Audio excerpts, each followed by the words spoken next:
Faustin John of the Open University of Tanzania, from Faculty of Arts and Social Sciences, Department of Linguistics and Literary Studies.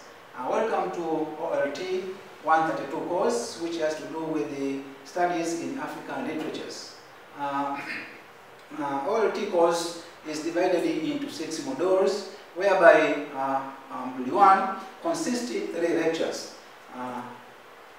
Lecture 1 has to do with the context and content of African literature, whereby lecture 2 is all about the post-colonial or post-colonialism. And lecture 3 is dealing, reading, decolonizing the mind by Ngugi Thiong'o. Coming to module 2 is module which has to do with the West African literature. And this one consists of 4 lectures, whereby lecture 1 is reading things fall apart, and lecture 2 analyzing things fall apart. Lecture 3 reading the joy of motherhood. Lecture 4 analyzing the joy of motherhood. Coming to module 3, it's all about literature from Ghana and Kenya. This module consists of 3 lectures, whereby lecture 1 is introduction to Ama-Ata Aido, and lecture 2 has to do with the reading There Is No Sweetness Here. Lecture 3 it's analyzing There Is No Sweetness Here. And module 4 is all about the praise from Africa. This module consists of 3 lectures, whereby lecture 1 has to do with the reading I Will Marry When I Want, and lecture 2 reading Song of Lawino and Oko, and lecture 3 reading She No Longer Weeps. Module 5 literature from Zimbabwe, which consists of 3 lectures, whereby lecture 1 Vera Under the Tongue, lecture 2 reading Mungosh Waiting for the Rain, and lecture 3 analyzing Mungosh Waiting for the Rain. The last module is module 6, which is literature from South Africa, which consists of 4 lectures, whereby lecture 1 has to do with the reading Clyde the Beloved Country novel, and lecture 2 it has to do with the analyzing Clyde the Beloved Country. Lecture 3 is all about the reading Mind Boy, whereby the last lecture in this module 6 has to do with the analyzing the main body. Therefore, I would like to welcome you to this very interesting course, which will make you enjoy, and I hope you will enjoy. Let's start with the course description. Course description about studies in African literature. It is that studies in African literature enable students to develop a greater appreciation of cultural, thematic, and aesthetic presentation in African literature, concentrating mostly on the contemporary text from the different countries of Africa, African countries. Therefore, this course will enable you or will introduce you books or stories or novels from African literature. Also, this course will enable students to improve their critical thinking skills by engaging in concrete observation, interpreting facts and fictions, evaluating details, and using meaningful connections in comparative and contrasting analysis of the text. That means, through this course, students will be able to compare and to make comparison between the 2 different literary works, especially from Africa. Also, one of the main objectives of this course, therefore, is to equip students who have flair for literature with the skills to enable them make accurate judgment of both style and meaning in 3 genres of African literature. This includes fiction, drama, and poetry. We know what fiction is, we know what drama is, and we also know what poetry is. Therefore, in addition to that, this course will guide students in exploring various artistic devices in character development, such as shifting point of view, sarcastic humor, iron and stream of consciousness, and in plot development, such as suspense, foreshadowing, symbolism, and extended metaphor, and other all characteristics of contemporary African text. Last but not least, this course will provide the student with exciting and challenging learning experience they can easily apply to their own speech and creative writing even after graduating from a university. Then from there, let's shift to the objectives, which are objectives of this course. That the objectives of this course are to enable students, one, to demonstrate general knowledge of the African continent through its literature. To demonstrate, that means students will be able to show general understanding of African continent through different or various literary works. That we expect that student, after going through this course, he or she will be in a position to show the general understanding of the African continent, the understanding which acts as a product of literary work. That objective number 2 is to improve the student listening, writing, speaking, reading, and communicational skills. That students will be able to improve listening ability, to receive information, especially audio information. Apart from that is writing skills, whereby a student will be able or will improve his or her writing skills. Apart from that is speaking, reading, and communication skills. And objective number 3 is to demonstrate critical and analytical skills. Critical, and to think critically. That means this course will enable students to think critically and to be able to analyze different issues from African literature. Objective number 4 is to introduce different literary genes from Africa to students. That students will be introduced to various stories, various novels, various plays from Africa. Therefore, this course will enable students to come across those various stories. Objective number 5 is to read both male and female writers in order to understand more clearly the impact of colonialism, race, class, ethnicity, and gender. This course will introduce you to female writers who call themselves as feminists, and those female who are writing much about the women rights. And objective number 6, which is last, is to see how African literature enables readers to reframe African culture within the context of worldly cultures. That means this course will enable students to have ability to reframe and to make changes, to remove those unwanted cultural activities in Africa and maintain those cultural activities which are good, which are acceptable. And Module 1 contents. Module 1 consists of 3 lectures, whereby Lecture 1, context and content of African literature. Lecture 2, post-colonialism, movement, thoughts, and aesthetic. Lecture 3, reading of Decolonizing the Mind by Ngugi wa Thiong'o. Therefore, we are going to concentrate much on Lecture 1, which is context and content of African literature. That context, this has to do with the environment. It's like to say the environment of Africa, the environment of Africa. And content is the message, things which are inside the African literature. Therefore, we are going to pay much concentration on this lecture, Lecture 1, in Module 1.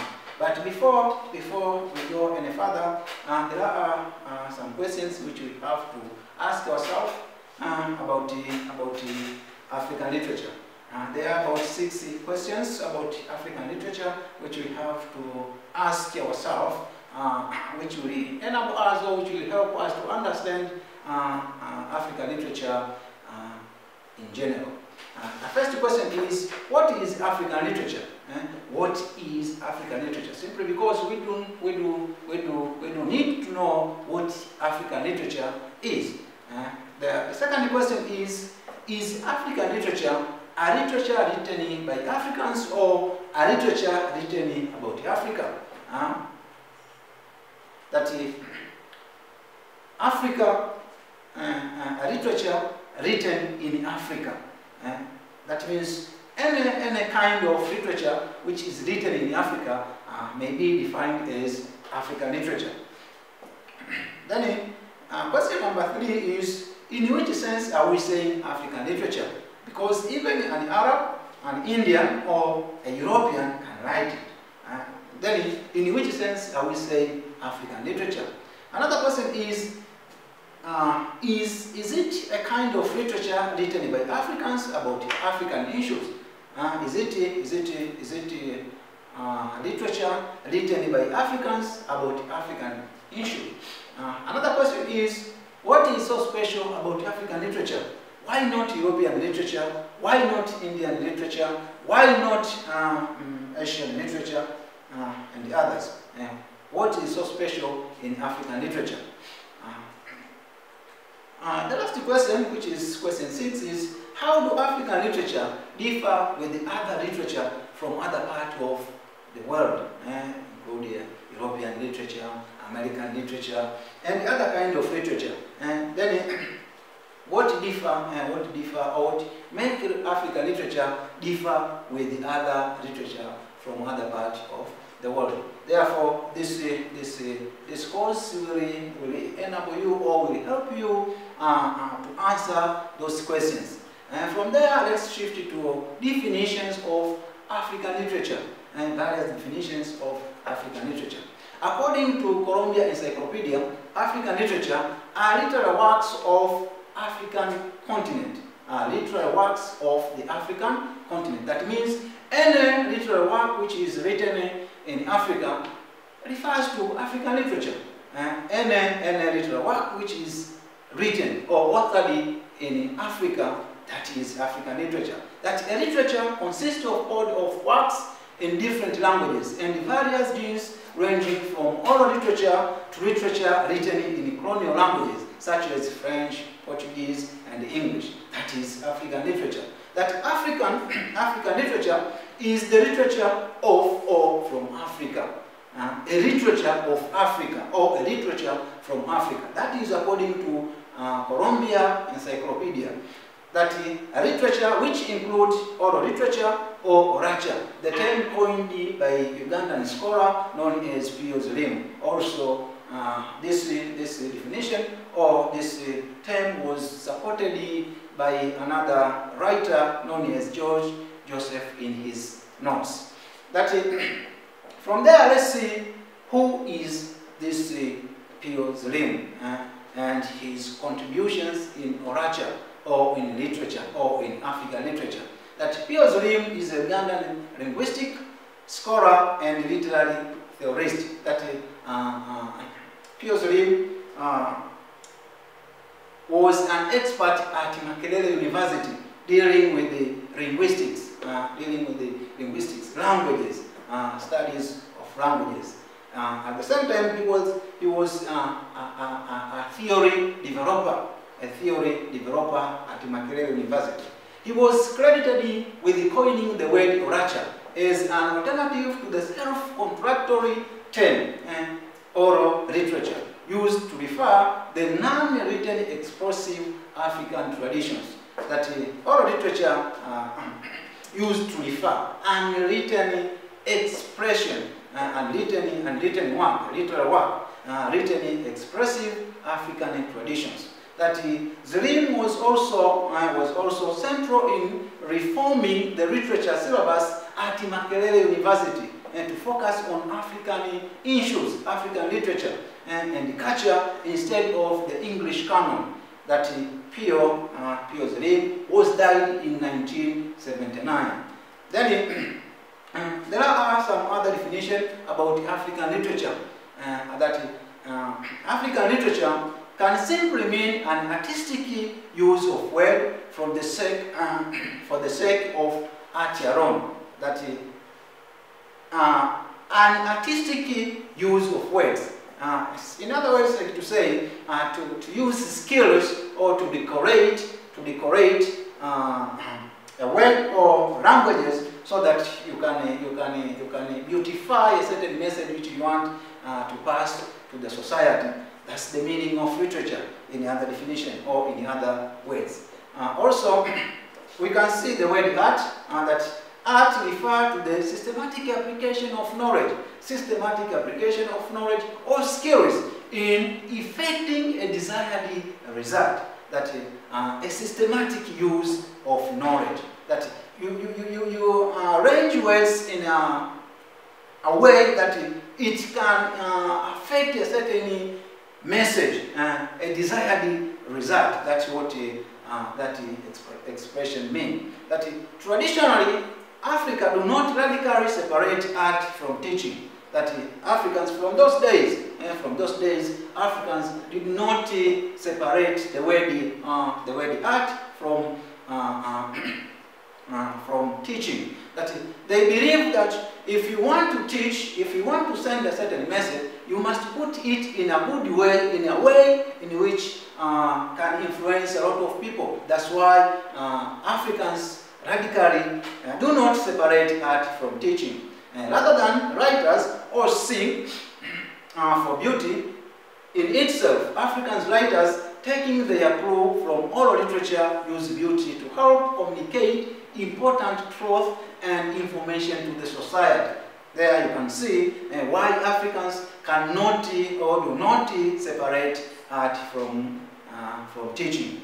Then in African literature, in other words, refer to the body of traditional oral and written literature in Afro-Asiatic and African languages, together with the works written in Afrikaans, written by Africans in European languages. That include those work of art written by local or indigenous languages, plus those works written in European languages. Therefore, that's the meaning of African literature.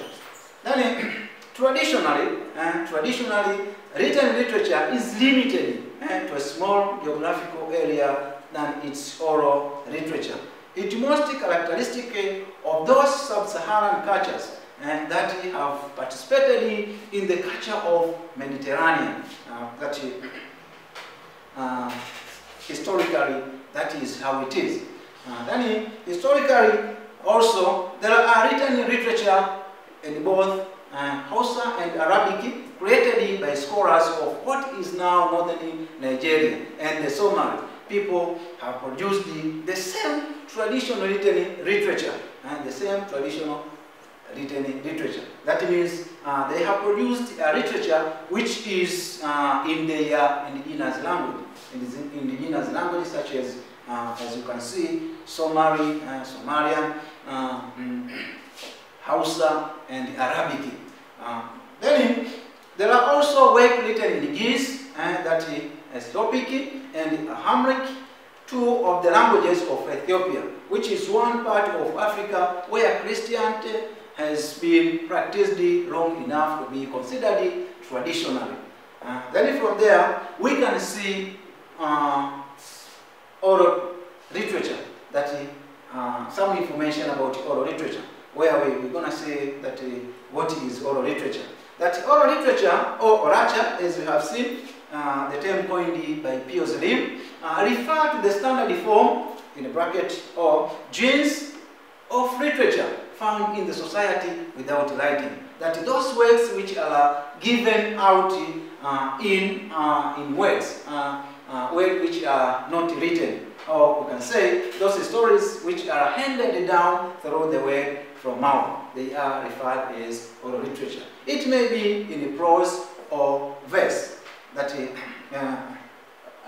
it may be in prose or verse. We know prose means those stories which are very long, while verses this has to do with the poems, lines, and those work of art which are in lines. We call them poems. The prose is often mythological or historical, and can include tales of the trickster character. Trickster characters, these stories which involve small creatures who use their brain to solve some problem. For instance, in Tanzania or in East Africa, those stories which has to do with the sungura, rabbit, those kind of stories, they are called the trickster. The term oral literature is also used to describe the traditional of written civilization in which certain genes are transmitted by word of mouth or are confined to the so-called folk literature. Folk literature means literature of common people, a literature produced by common people. Then we can see a certain type of oral literature or a technique used by folklorists or oral literature, and that is storytellers. That is storytellers in Africa sometimes used call and response technique to tell the stories. It is very usual technique in African oral literature. This is the kind of technique where the author tries to invite the audience to be part of the story which is given or which is handed down. Apart from that is poetry. Poetry which often sung include narrative, epic, occupational verses, ritual verse, praise poem, or rulers and other prominent people.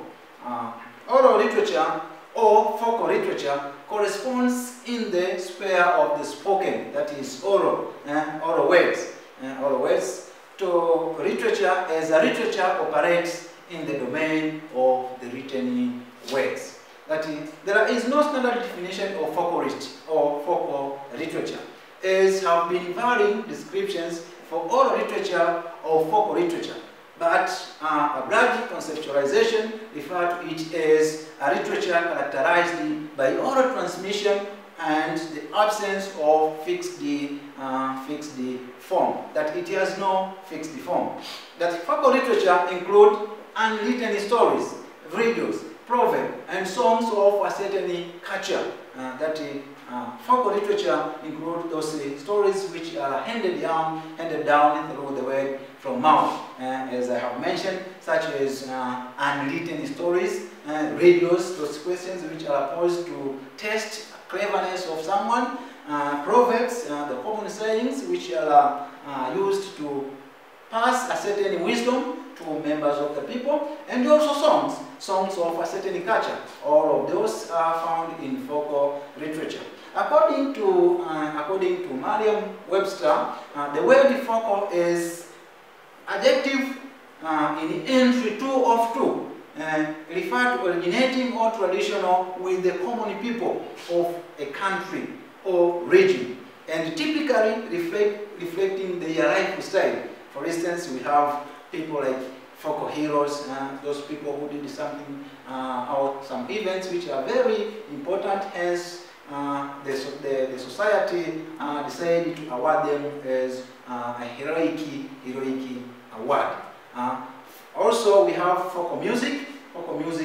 Those music which are sung to praise a certain event in a society. Also, folk is of or relating the common people to the study of the common people. And that, in other words, to say folk means a study of common people. A study of common people. Then from there we can see types of oral literature or folk literature. That oral literature, as we have seen, is a broad concept. It includes a lot of things such as ritual text and curative chants, epic poems, musical genes, folk tales, creation tales, songs, myth, spells, legend, proverbs, riddles, tongue twister, word games, recitation, life, histories or historical narratives. Therefore, folk or oral literature is a very broad concept. Then to begin with, the first type of oral literature is oral traditional.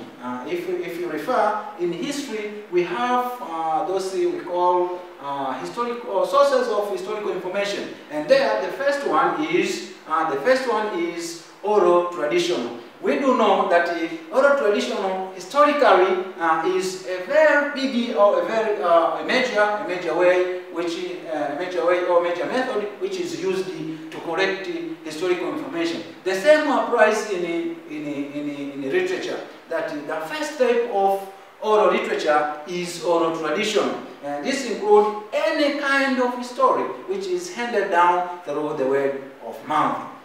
Another type is storytelling or storyteller. If you say storyteller in literature, especially oral literature, it means or it is a type of oral literature where you give out a certain story by grouping people or members of the society somewhere and start narrating a certain story to them. Another type is narrative epic. Narrative epic, this is the kind of poem which is used to give a story. It is in the form of a poem, but it still is a story. That's why it's called the narrative epic. A tricky star, we did say, this is the kind of story which involves small creatures who use their, small creatures which use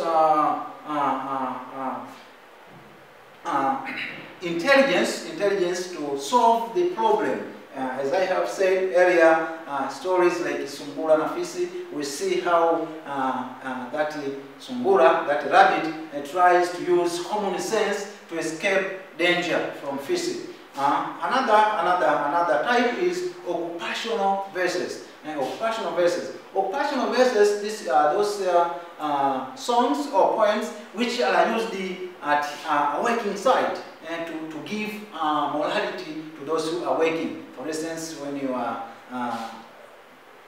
in a farm, and there are some places of the sort, you know, you tend to use a certain song which give you morality, which give you or which rise your morality to work. Then another type is ritual verse. Ritual verse, these are songs which are used in some events, especially sad events, such as burial ceremony and something like that. Another type is riddles and the proverb. Riddles, these are short questions which are used to test cleverness, of an individual. And proverb, these are short sayings or short sentences which do cause wisdom in them, which are used to advise members of the society. And another is praise poems and many others. Praise poems, these are those poems which are used to praise people, important people in a society. Then from there we can see some techniques which are used in oral literature. A technique like call and response, which is a form of interaction between a speaker and an audience, and the author and the audience, in which the speaker states or give a statement like a call, whereby the audience have to respond on that statement. That's what we call call and response in literature.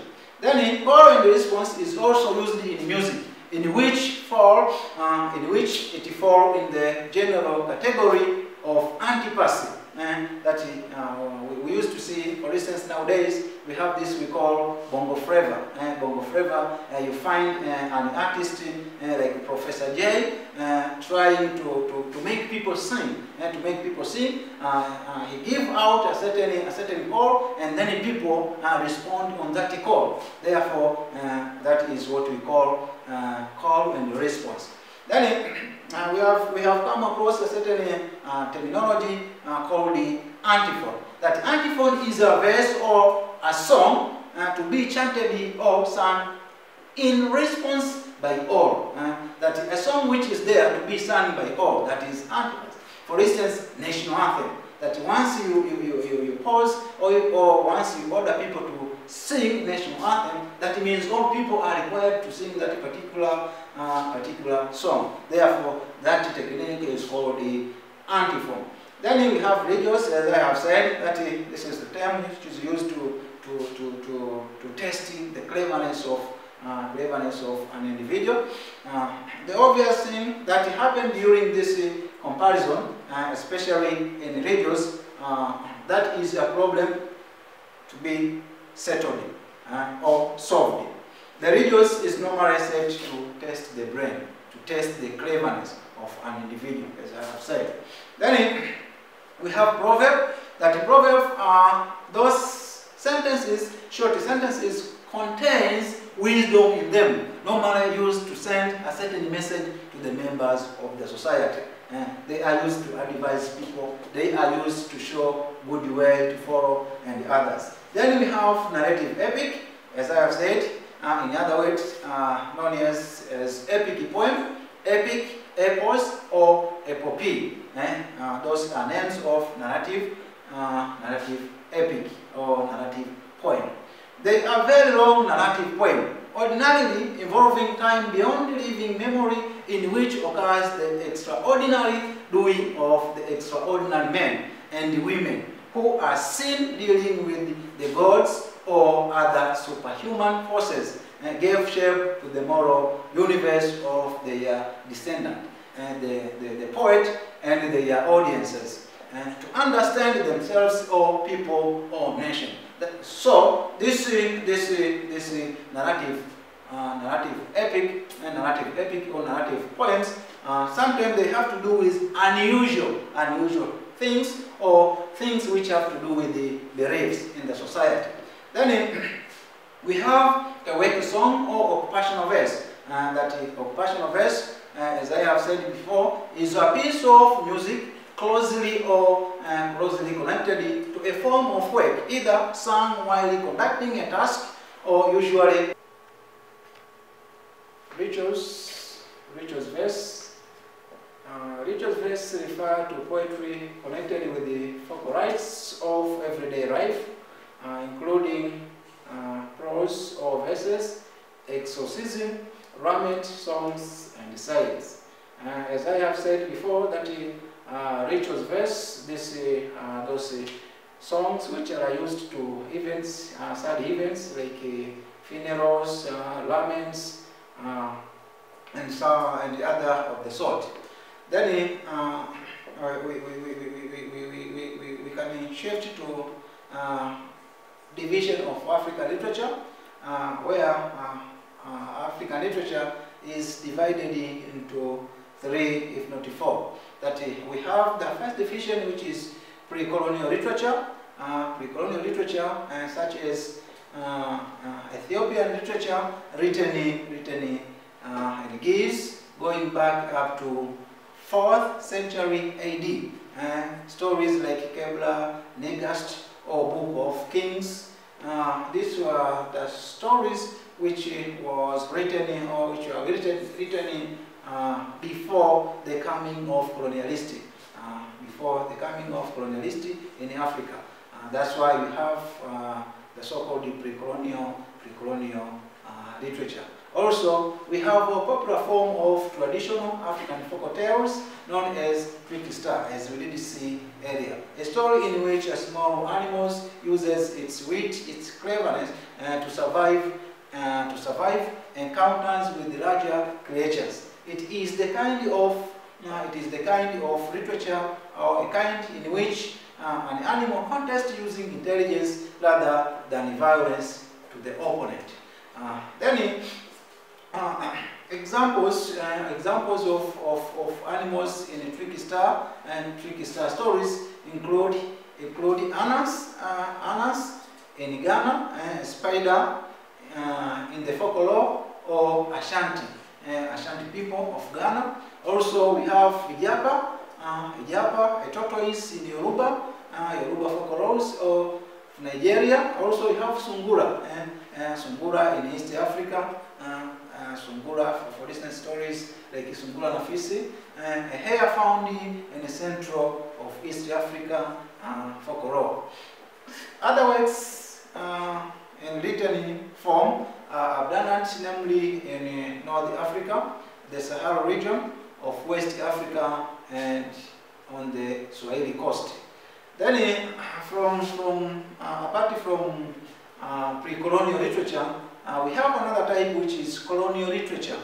Colonial literature, a literature which was literature written during colonialism. Example, slave narratives.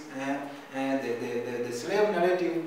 The slave narrative is a type of literature, or type of literary regime involving written autobiography, accounts of enslaved African in Great Britain and its colonies, including the later United States, Canada, and the Caribbean.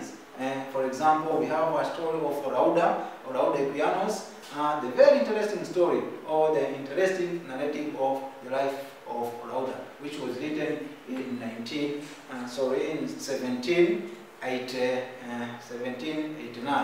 Then in 1911, Joseph Ephraim Kessel Heifel, also known as Ekla Agiman of the Gold Coast, now Ghana, published what is probably the first African novel written in English, Ethiopia Unbound, Studies in Race Emancipation. This story was about race emancipation and how to free the so-called racism. Then Herbert Isaac Ernest Dahomey of South Africa, who wrote the book of The Girl Who Killed to Save Nongause the Liberator in 1935. Things fall apart in 1985, The Black Hermit in 1962 by Ngugi. Apart from that, we have another type that is post-colonial African literature, the literature immediate after the independence. The literature immediate after independence. We know that the word post is a prefix meaning after, Therefore, post-colonial, that is after colonialism in Africa. Then it's where now we get that type of literature which is called post-colonial African literature. With the liberation and the increased literacy, since most African nations gained their independence in 1950s and 1960s, African literature has grown drastically in quantity and in recognition, with the numerous African works appearing in Western academic curricula and on best or list compiled at the end of the 20th century. African literature, African writers in this period wrote both in Western languages, notably English, French, and Portuguese, and in traditional African languages or indigenous languages, local languages such as Hausa in Nigeria. Then,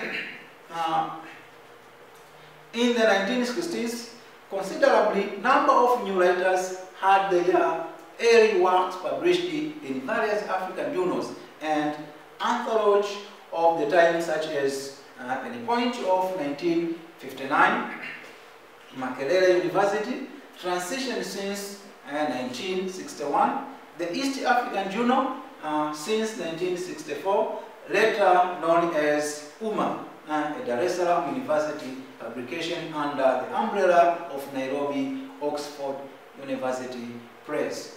And then these were the early source of publication, mostly of the preeminent African writers such as Ngugi, Timothy Wangusa, Joseph Kariuki, John Luganda, Okot P. Bitek, or Okol, Leonard Okala, Jayat Agia, and the others had their early poems published in those journals and magazines.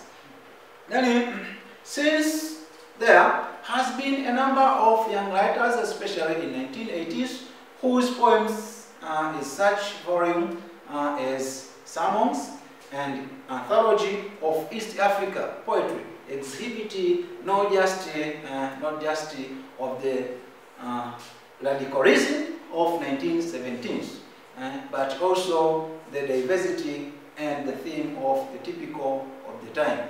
It has been pointed out that the problem of colonialism, African identity, and independence preoccupied the poetry of East Africa general in 1960s, and 1917. There are a lot of literary production in Africa since the beginning of the current decade, that is 2010. Even though readers do not always follow in large numbers, one can also notice the appearance of a certain writing that break with the academic style. In addition, the shortage of literature or literary critics can be explored on the continent nowadays. Therefore, for today, we are ending here. Thank you for your attention. It is my hope that you enjoyed my lecture. Thank you.